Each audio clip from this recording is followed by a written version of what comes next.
Hello everyone, welcome to this episode study on Spotlight by DADI Education. I'm Regan from DADI Education Group, and today our special guest is Mark. How are you, Mark? Very well, thank you. Do you mind sorry, let us know which school you're representing today. So I'm with Académie Ste-Cécile, which is in Windsor, Ontario, Canada. I sit on the board of directors, so essentially I'm a volunteer with the school, and we do a number of these trips during the year to recruit students for our school. Amazing. I mean, for a lot of students from overseas, maybe they never heard of, Windsor. Where is Windsor? So if you're to look at Canada, Windsor is located in southwest Ontario. So Ontario is pretty much the center of Canada. We're about 400 kilometers by car from Toronto. But curiously, we're closer to the United States. Windsor is on the border between Canada and the United States. There's a couple of bridges, there's a tunnel that you can go through. So many of our students who are boarders who are coming to us fly into Detroit, which is literally only a 45-minute drive from the school, as opposed to flying into Toronto, which is a 4-hour drive to get to our school. So, okay. Windsor, Ontario, certainly Southern Ontario is probably, in my opinion, the best part of Canada.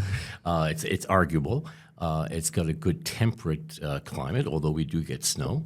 But it's a lovely town of about 300,000 people. Not too big, not too small. It's not Hong Kong, but a great quality of life. Amazing. I didn't know they were so close to the US is on the border. Very, very close. And people who actually live in Windsor, I mean, of course, you need a passport to get across and so on and so forth, have quite often used Detroit as their playground. They go there for professional sports, whether it be, hockey or baseball or football. They go there for shopping. They go there for entertaining, because literally you can hop across the border within a matter of minutes. Well, you can literally walk there, right? Is that well, you can walk, except you have to be walking on water. So never mind. We're separated by a river. But one of the new bridges, which I was involved with in the building of the bridge while I was still working, is in actual fact going to have a bicycle and a pedestrian path. So you will be able to go across, provided you have the right visa or passport. You still need that to get in. But wow. So is it similar to the border at Niagara Falls, right? Very much like the border at Niagara Falls, where you can see the U.S. and you can pitch a rock across and hit the other side. I wouldn't suggest you do that, but it's very, very, very close.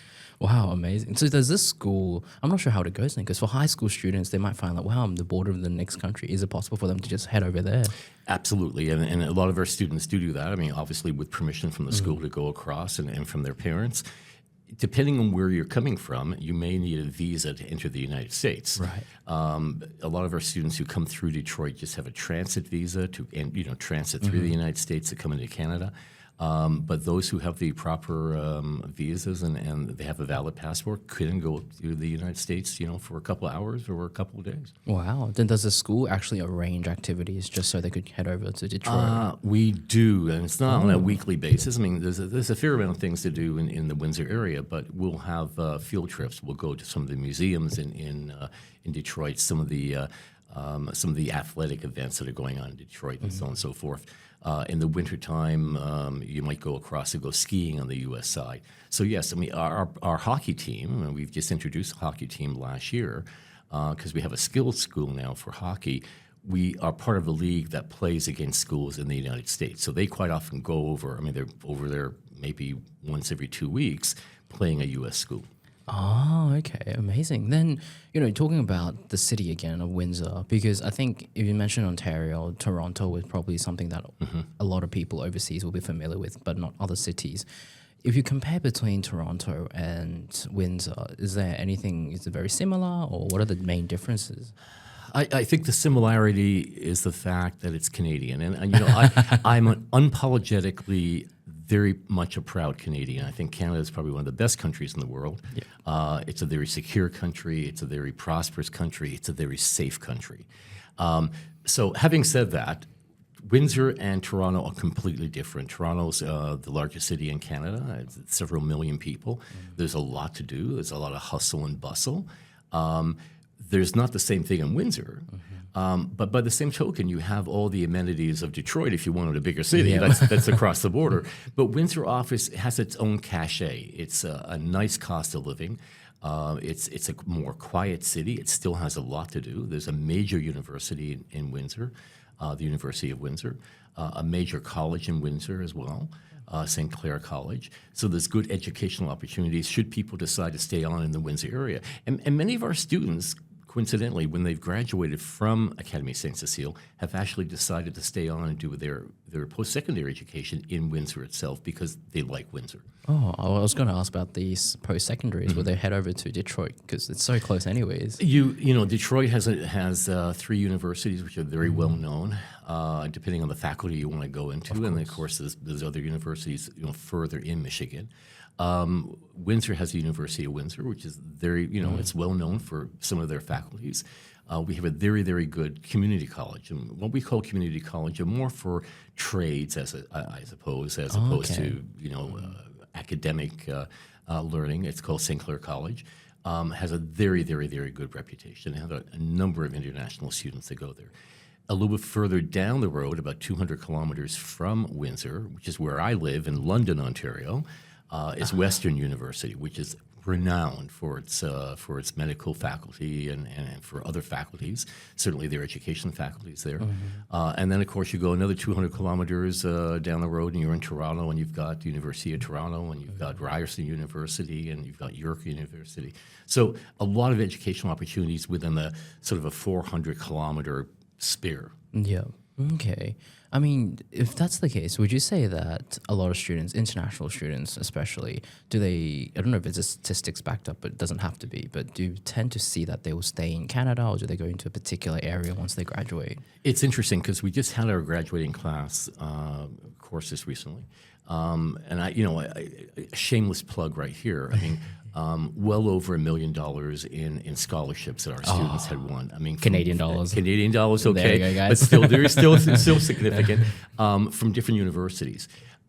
What I think is really important to know is that most of our students, I mean, when it comes to deciding what they want to do for their career, what they want to do for their post-secondary education, we have found that most of them have always received their number one pick of university. So always get the first choice. They always get the first choice. Well, not always, but they certainly do get the cream of the crop that they want to go. And so we have students who have gone to MIT, the London School of Economics, to Harvard, to Canadian universities, U.S. universities. Some have come back home, whether it be Hong Kong or in Colombia or in Mexico, because they want to go back to where they were from. Yeah. But the interesting thing is that their education and their experience at Académie Ste-Cécile has prepared them enough that they were able to get their first pick. And I think that's pretty stellar. Amazing. And about that scholarship, like, is the scholarship, I think some of them might not know, they feel like, $1 million scholarship, is it offered by the high school, or is it something that students achieved and offered by the university? It's not offered by the high school, so it's offered by the university. So, if somebody applies to a university, and depending on their marks, depending on their extracurricular, depending on their skill set, they will be offered a scholarship to go to that university because that university wants them there. Yeah. They want that high caliber. So we've had, we've been very, very fortunate, and I think it's because of the high caliber of teaching that Académie Ste-Cécile has, and the overall life that these students have there. That for many, many years in a row, we've received, our students have received very high scholarship levels to be able to go someplace. I can tell you just once, very recently, we had one student who received almost $750,000, $750,000 for himself in scholarships. That's how well prepared he was. An exceptional student. All of our students are exceptional. Some may not get scholarships. The fact is that we're helping to prepare them for that. Yeah, I mean, it shows the quality of the guidance and education shows it is possible, but it also requires the students to put in the effort. But you guys will push them to do it. Absolutely. 750,000. That's like the whole degree, maybe even more, right? Probably even more. Probably even more. So it's like earning a profit from. Wow. Is that even possible, guys? You guys interested? That is interesting. Wow, amazing. Talking about the area again, though, because as a high school student, besides just the academic side, for a parent as well, the well-being of a child is very, very always discussed about it as well. So one thing is the weather compared with Hong Kong. I can't. Canada is like, it's always snowing and it's always so cold. But I know that's not the case. I've been to Toronto like twice and Vancouver once and even Victoria and Kelowna. I feel the weather's actually pretty nice. So Regan, I'm gonna rebut this by saying I've been in Hong Kong now for 2 days. This is my third trip to Hong Kong since January. I have never been so hot in my entire life. I'm sweating. It was not good walking here to your office today. You're right. I mean, people are going to recognize that there is a complete different climate in Ontario. We clearly have 4 seasons. We have spring, we have summer, we have fall, and we have winter. Southwestern Ontario, particularly Windsor, is very temperate compared to the other parts of Canada. So we're still going to get snow, and there will be days where it's going to be minus 10, minus 15 Celsius. But you know what? It doesn't last a long time. So I was just talking to, back home today, actually, to the school. I was talking to them, and they were having, their temperature of the day was 25 degrees Celsius. That's relative to what it is here, except we don't have that humidity. You're right. One of the things I think that students have found, and we have a lot of students from South America. So we have from Colombia, from Mexico, and from the Caribbean nations. They like coming here because they like to experience skiing and snowboarding, or even just walking in the park and you're kicking up the leaves that are coming down.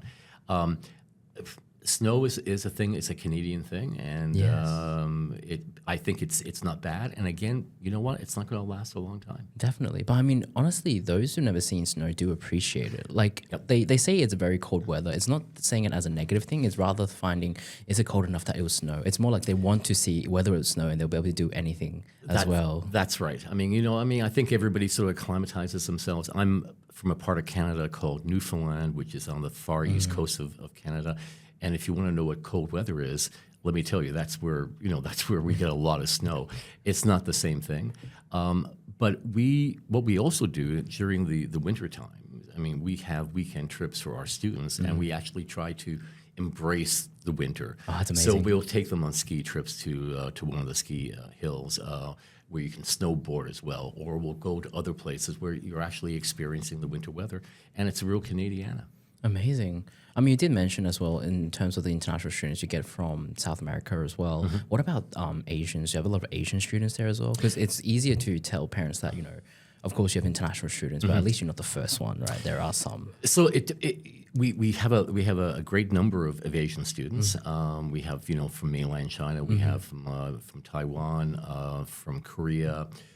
We've had students in Vietnam, and of course a lot of students from Hong Kong. What I think is really different about our school, and I'm not saying this about other schools, denigrating, but we have a very, very big international component. So it's not just Asian students. We have students from South America, and again, as I said, a lot from Mexico, a lot from Colombia, and from the Caribbean nations. We now have students. We had one student last year playing hockey from Russia. We had students from France. We had a student from Sweden. Two students from Holland. So, and plus you have Canadian students as well. So there are Canadian students who are boarders. They come from other provinces or other cities. But we also have day students, people who live in Windsor, and they're at our school as well. So there's an integration, if you will. It's just not borders, and it's just not international borders. It might be Canadian borders as well. So the school does offer boarding basically as well? We do. We don't do homestays. We find that part of our success, I think, and preparing a student for future life is the whole boarding experience. We have individual bedrooms, and they have their own, toilet, their own sinks, and so on and so forth in the bedroom. We provide the laundry, we provide the 3 meals a day, and so on and so forth. But yes, I mean, the boarding component, I think, is important, I think, for their overall learning. And it can be a little bit tricky. I mean, a lot of students, when they first go away, you know what? I mean, they miss mom and dad and mom's cooking or whatever. That doesn't last long. There will be some people who will go say, I don't know, I'm going an awful long way, and I'm going to get homesick. And you know what? Conversely, the parents are going to say, our child's going a long way away, and I'm going to miss them. It adds to the character, it adds to the learning experience, and these people come out to be very good students and good leaders. Absolutely. I agree with that. I mean, I feel like, going overseas studies, 50% of the experience is not about the academic, but immersing yourself into it as well. What's one big thing, like a common change that you see in students after going through that boarding experience and becoming a student and graduating? Like, I think there's an element of independence. So you have students even though you're not necessarily self-sufficient, you don't have to do your own cooking, you don't have to do your own laundry, you're on your own. Now look, with any boarding school, there's going to be regulations. So for instance, we cut off the Wi-Fi at midnight. Some people may not like that, but we think that people need to go to bed and they need to go to sleep. It's a co-educational school, so there's boys and girls, but they sleep in separate buildings and separate dormitories. But so we've had students who have come from all one-sex experience, where they've gone with school with all the with boys, or girls have gone with girls. All of a sudden they're in with boys and girls. That's a new learning experience. I think what we have found from our students I think the majority of them have come out and said the boarding experience has been really beneficial for me. And don't forget, these people are going to eventually go out on their own and get their own apartments or get married or live with somebody.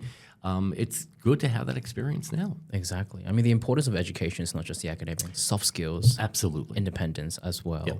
I mean, it's interesting because we always talk to parents as well when they inquire, and they talk a lot about the academics. But then when we actually have the students go overseas and then they come back and then they talk to us, no matter if it's parents or if it's about the students, they never say how much the academics improve. Of course it does, but they emphasize so much on how much they've changed as a person. Yeah. So it shows that before you go overseas, you focus so much on academics. But after your children go overseas, they are very thankful and grateful of it. But the experiences they always talk about is how much they grow as a person.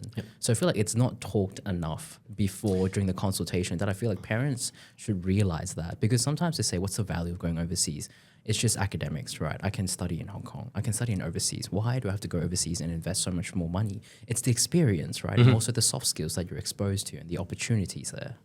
That's exactly it. And again, as I say, we're cooking your meals and we're washing your clothes, but you still have an independence that you don't necessarily have at home. There are still rules where you have to, the internet gets turned off and you can't leave the campus, without permission and so on and so forth, but you're still independent. And you are learning from a bunch of different people, multicultural, different backgrounds, different religions, different life sets, different experiences. That in itself is preparing you for the future, because that's what work's going to be. You're going to be working with people who are of different cultures and different life sets.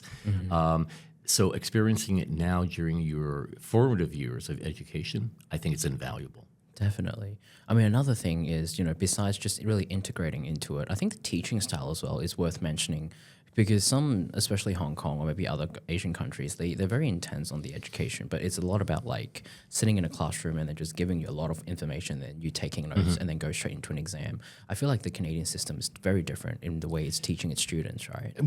I think the Canadian system, and certainly what we have at Académie Ste-Cécile, is that it's a very interactive system.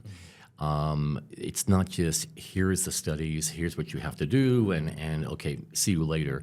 I think what's also very important about our school particularly is that there's a very low ratio, it's a very high ratio actually for teachers and students. So you might have a class where you only have 12 students. You might have a class with even less students than that, depending on what we have, the number of students and what classes they're going to be taking. So as opposed to being in a public school where you have 30, 40, and I've heard of some having 50 and 60. Wow. And it's big, like a in lecture. big auditoriums. You have that almost one-on-one experience. So our teaching staff can recognize, hey, if somebody's not doing that well. But beyond that, I think even more importantly, the student themselves builds a relationship with that teacher and can actually approach and say, I'm not getting it. I think I need some more help there. And we have tutorial services which can provide that extra help to those students when they need that help. Wow, amazing. It is good because Hong Kong as well, like it's a big class, and I feel like international students need a lot of assistance to guide them to settle down. Yes. Having a ratio where these teachers can pay a lot more attention to each and individual student means a lot more for international students as well, no matter if it's academically or their well-being. It's something that before they go, they feel like it's a concern. It's like, oh, it means they'll pay so much more attention to me. Then what if they talk to me, but my English is not that good? What's going to happen? But I feel like the mindset shouldn't be like that. It's like they pay more attention to you, so they get to know you more and they know how to communicate to you, rather than I'm trying to hide away. That's right.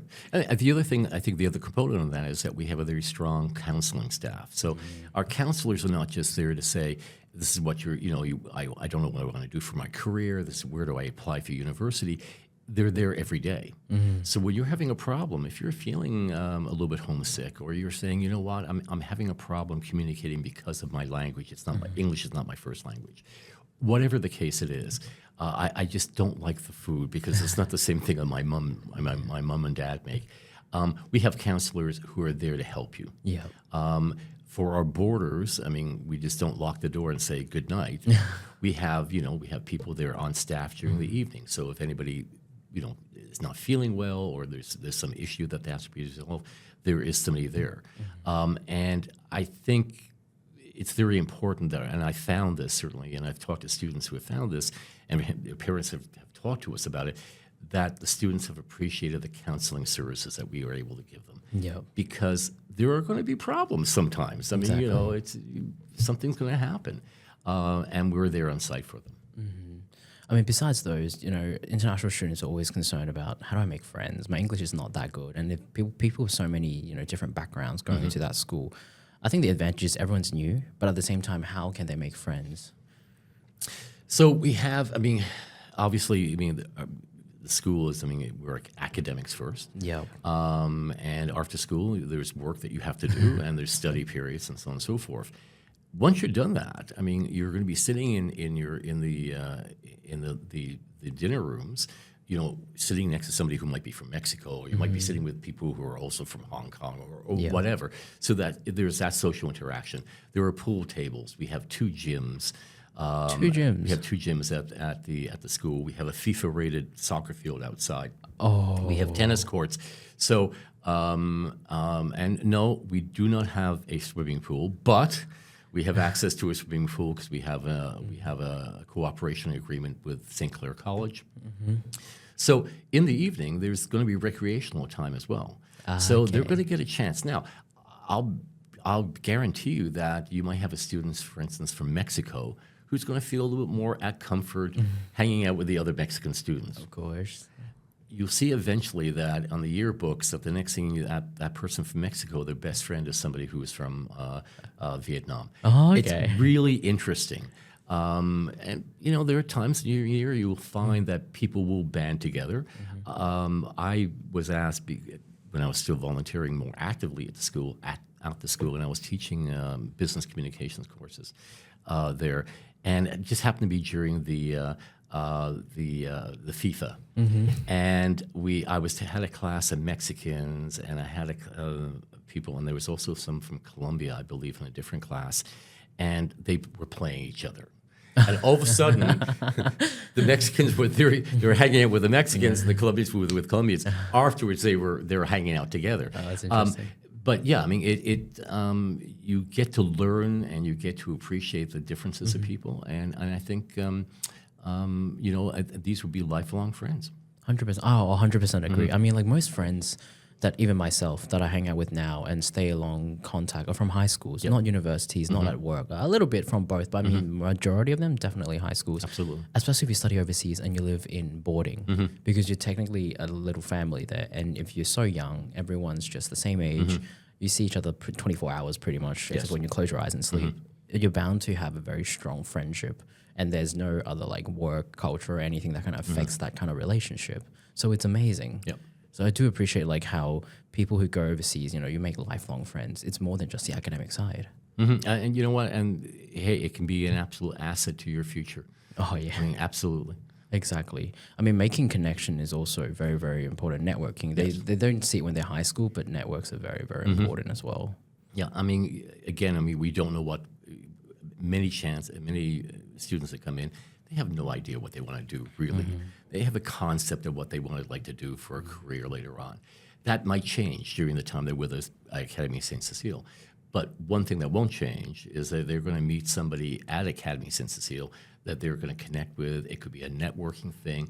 And, 30 years down the line, they're still going to be friends with those person and still going to be networking with those people. I think it's tremendous. I'll give you a very small example of this, and this is not it's a very microcosmic thing. When I was teaching classes, again, just these very specialized classes in communications and business, international business, a lot of students then came up to me and they said, "Hey, can I get you on your Facebook?" And I don't want people on my Facebook. And I opened up a new Facebook page just for students to access. Oh, okay. Wow. So they're still my friends on Facebook. Yeah. It's interesting. I could see that now they're married and they have kids and they have successful careers. But yeah, they were my student for a 2-week session. I consider them friends, and they will be there for years and years and years. Oh, that's so funny. Open a Facebook page. On my Facebook page. Yeah. It's a separate Facebook page, but still, it's still good. You're still keeping in touch with them. Absolutely. It's just kind of separate a little bit of wow.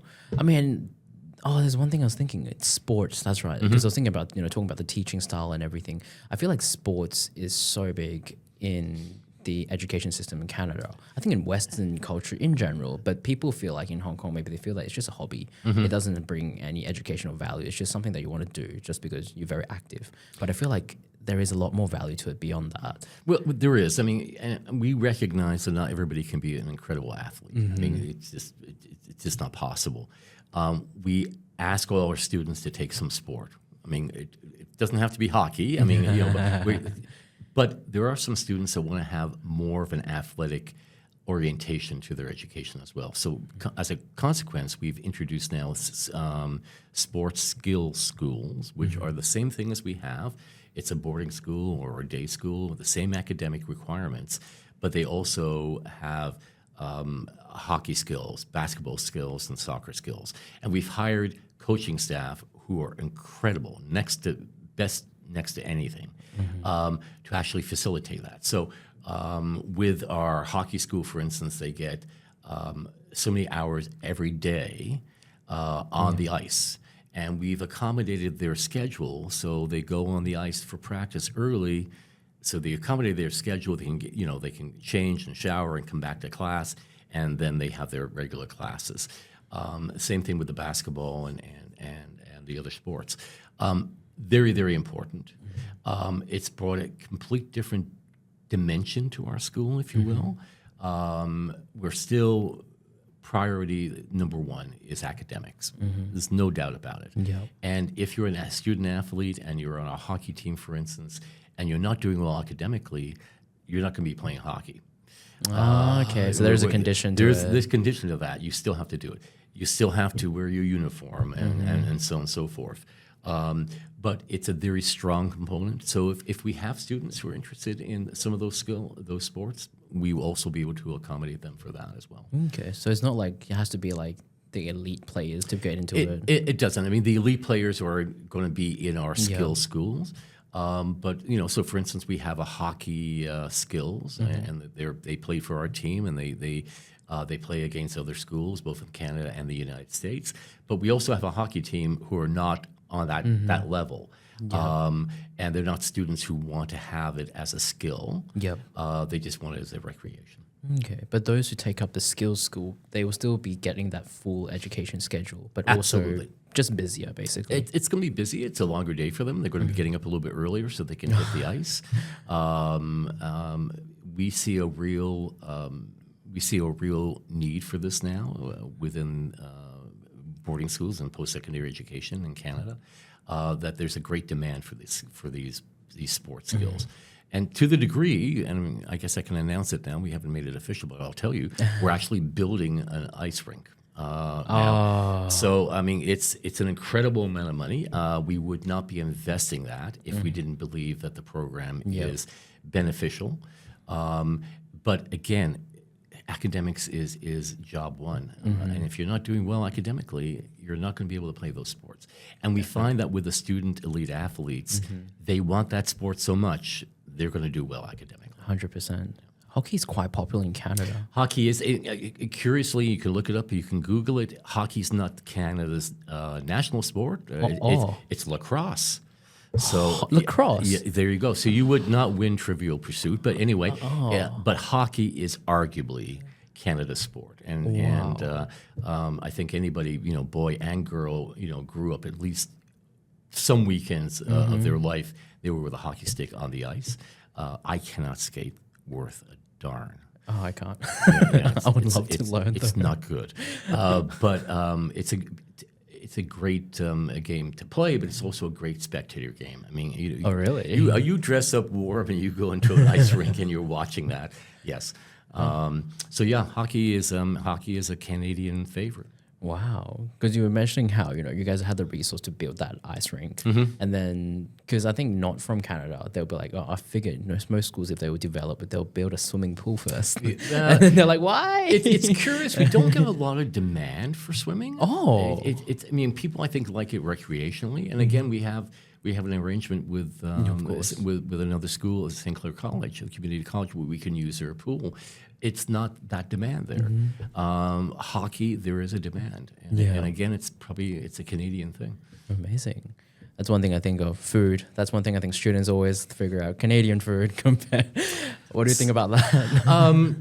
Look, I have to be more than honest. Nobody's going to go to a boarding school and say, this is the best food ever. No differently than you're going to go on an airplane and say, that food is the best thing I ever had in my life. It just does not work. They're going to have some differences about food, and we recognize that. We want to make sure nutrition is number one. Yes. And that they have sufficient food. But yes, I mean, eventually they're going to get. There's a Canadian delicacy called poutine. Yes. Which is it's a French word. It's French fries or chips, as you would call them, with gravy and cheese curds. Yeah. It sounds disgusting. Really, it's good. It's really good. It's really good. I agree. But we have a poutine night in the school. Every week? Or? Not every week, but we have a poutine night because we're such a international school, a multicultural school. We will have evenings where we have, for instance, a taco night because we have. Okay. A fair number of Mexican students. Celebrate different cultures. We celebrate different cultures. We have a hot pot. That's amazing. Which is one of the times I make myself in the school. I have a reason to drop by at that point.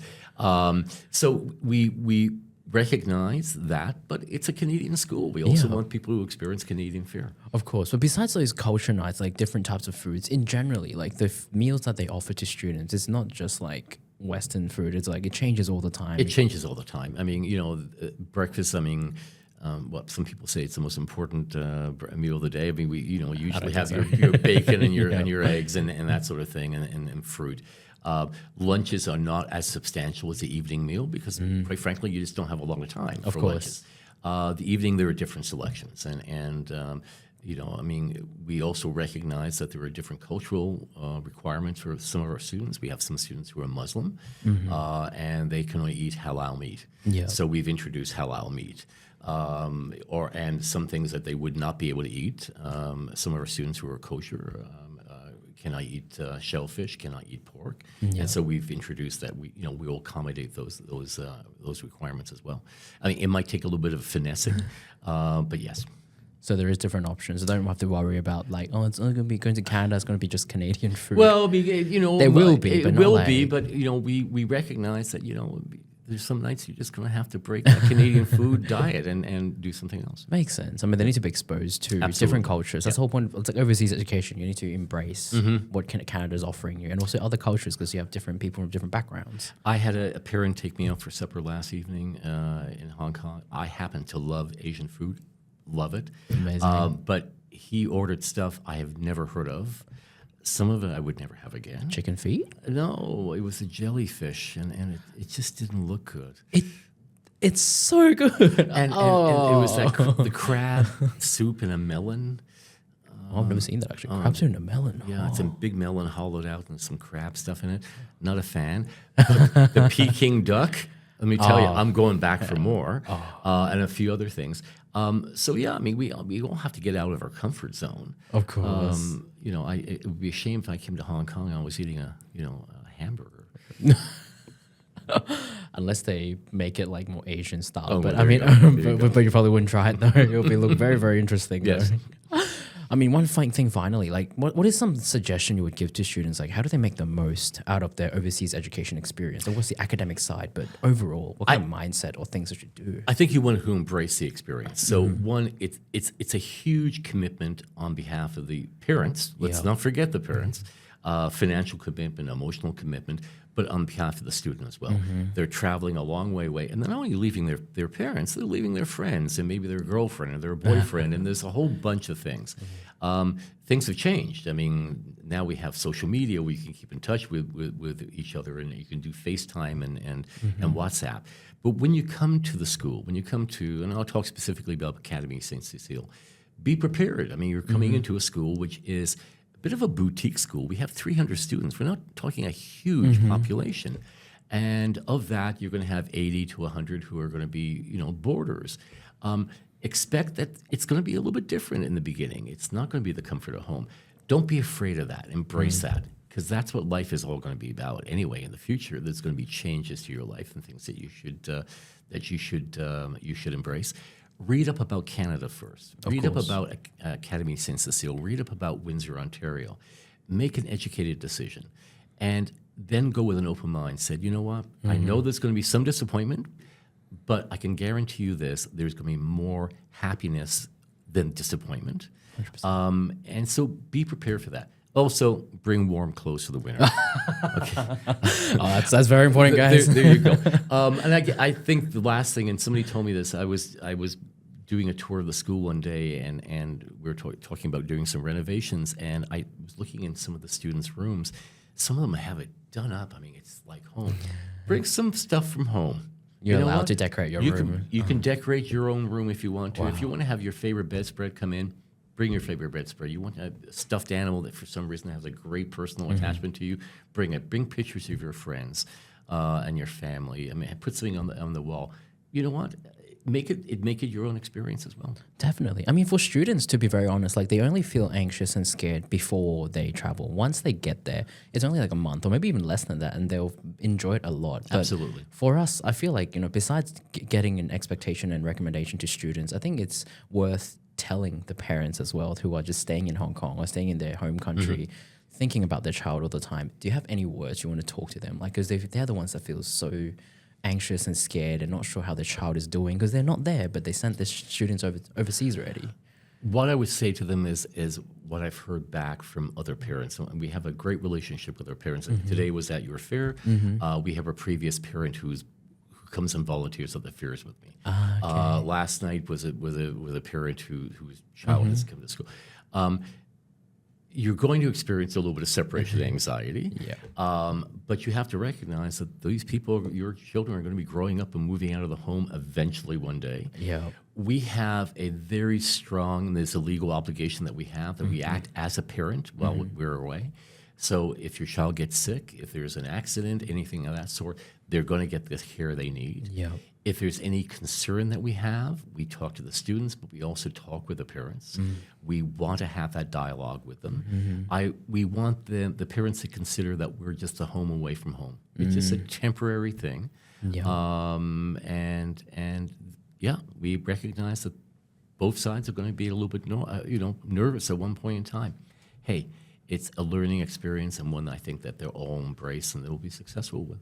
Yeah, I think one thing is interesting is, of course, education, sending students overseas, but for the parents as well, it's also an experience for them to get used to that their child's growing up. That's right. They're going to eventually move out, just like themselves when they're a child. Like, they stick with their parents and then they're going to move out. I think nowadays, same for these parents, same message. Just get used to it. They're going to grow up, and you guys invested so much resources for them to travel overseas, get the most out of it. And also, when they come back and grow up, you'll really appreciate that you invested so much for a child's education to have that great experience. Yep. Amazing. Absolutely. Well, thank you so much today for Thank your you for time, the opportunity. Mark. So everybody, if you have any questions about Académie Ste-Cécile or anything about education, feel free to contact me or Mark as well. So we'll see you guys next time. Thank you again. Bye-bye. Thank you, Mark. Thank you.